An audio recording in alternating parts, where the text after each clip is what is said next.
Daily Life, Mysteries, and Curiosities of Ancient Rome. How did the ancient Romans live? What unfolded daily on the bustling streets of Rome? These are questions many of us have pondered at least once.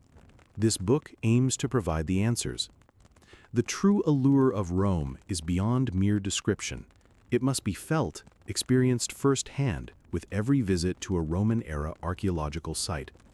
Regrettably, informational plaques and most existing guidebooks often offer only superficial insights into daily life, focusing instead on architectural styles and dates.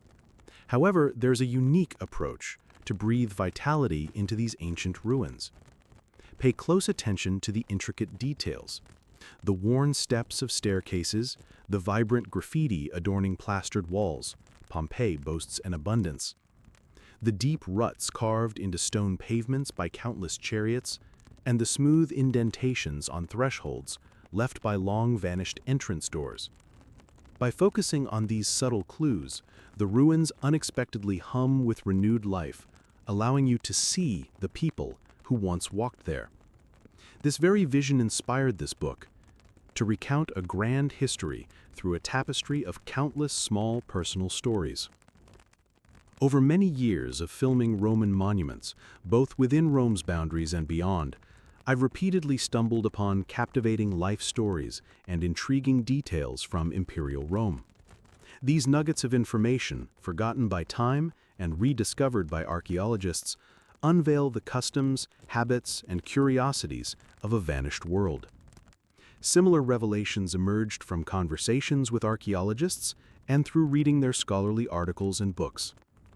I realized that these invaluable insights into the Roman world rarely reached the general public, remaining imprisoned within specialized publications or confined to archaeological sites. This realization motivated me to make them accessible. This book seeks to revitalize the ruins of ancient Rome by illuminating daily life, addressing the simplest of questions. What did passers-by feel as they walked the streets? What did their faces reveal? What did citizens see from their balconies? What flavors graced their meals? What Latin would have filled the air? How did the first rays of sun illuminate the temples on Capitoline Hill? One could say I've aimed a camera lens at these historical sites to envision how they might have appeared 2 millennia ago. My goal is for the reader to immerse themselves in the streets of Rome, inhaling its diverse aromas, exchanging glances with passers-by, and stepping into its shops, homes, or the Colosseum. Only through such an immersive journey can one truly grasp the profound meaning of living in the heart of the Roman Empire. Living in Rome affords me the unique advantage of observing how the sun's light transforms the city and monuments throughout the day. It also allows me to personally revisit archaeological sites, uncovering the myriad small details I've woven into this book, complementing the extensive material gathered during years of filming and reporting. Naturally, the scenes you'll encounter during this journey into ancient Rome are not mere flights of fancy. As mentioned, they are meticulously grounded in research, archaeological discoveries, laboratory analyses of artifacts and skeletons, and comprehensive studies of ancient literature. The most effective way to organize this wealth of information is to frame it as a single day's narrative. Each hour corresponds to a specific location and a distinct character from the Eternal City, engaged in their daily pursuits. In this manner, a vivid portrait of everyday life in ancient Rome gradually unfolds through time. One final question remains. Why a book about Rome at all? Because our way of life is an extension of the Roman way of life. We wouldn't be who we are without the Roman era. Consider this. Roman civilization is often equated with the faces of emperors, marching legions, and temple colonnades.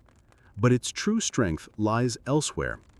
This strength enabled it to endure for an unimaginably long time, over 1,000 years in the West and even longer in the East, almost until the Renaissance. Despite some internal evolution, one could say transforming Constantinople into Byzantium, no legion, no political or ideological system could have guaranteed such longevity. Rome's secret lay in its everyday modus vivendi, its way of existing. How houses were built, how people dressed, ate, and interacted with others, both within the family and outside, all governed by a clear system of laws and social rules. This aspect remained largely consistent over the centuries, undergoing gradual development and allowed Roman civilization to persist for so long. Has that era truly vanished into the past? The Roman Empire bequeathed us more than just statues and magnificent monuments. It also left us the software that underpins our daily existence. We use the Latin alphabet, and on the internet, it's used not only by Europeans, but the entire world. The Italian language is derived from Latin, as are to a significant extent Spanish, Portuguese, French, and Romanian. A vast number of English words also have Latin roots.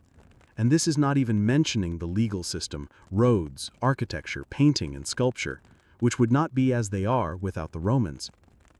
In essence, if you truly reflect, much of the Western way of life is nothing more than the evolution and continuation of the Roman way of life. Precisely the kind we might have witnessed on the streets and within the homes of imperial Rome. I endeavored to write the kind of book I myself would want to find in a bookstore to satisfy my curiosity about life in ancient Rome. I hope to satisfy yours as well. So let us transport ourselves to a Roman alleyway in 115 AD during the reign of Emperor Trajan, when Rome, in my opinion, was experiencing its era of greatest power and perhaps its greatest beauty. Just an ordinary day. Dawn is approaching. Her gaze is fixed in the distance, like those lost in deep contemplation. The pale moonlight bathes her pristine white face, barely touched by a smile. Her hair is bound by a ribbon, allowing only a few unruly strands to fall to her shoulders. A sudden gust of wind stirs a whirl of dust, yet her hair remains motionless.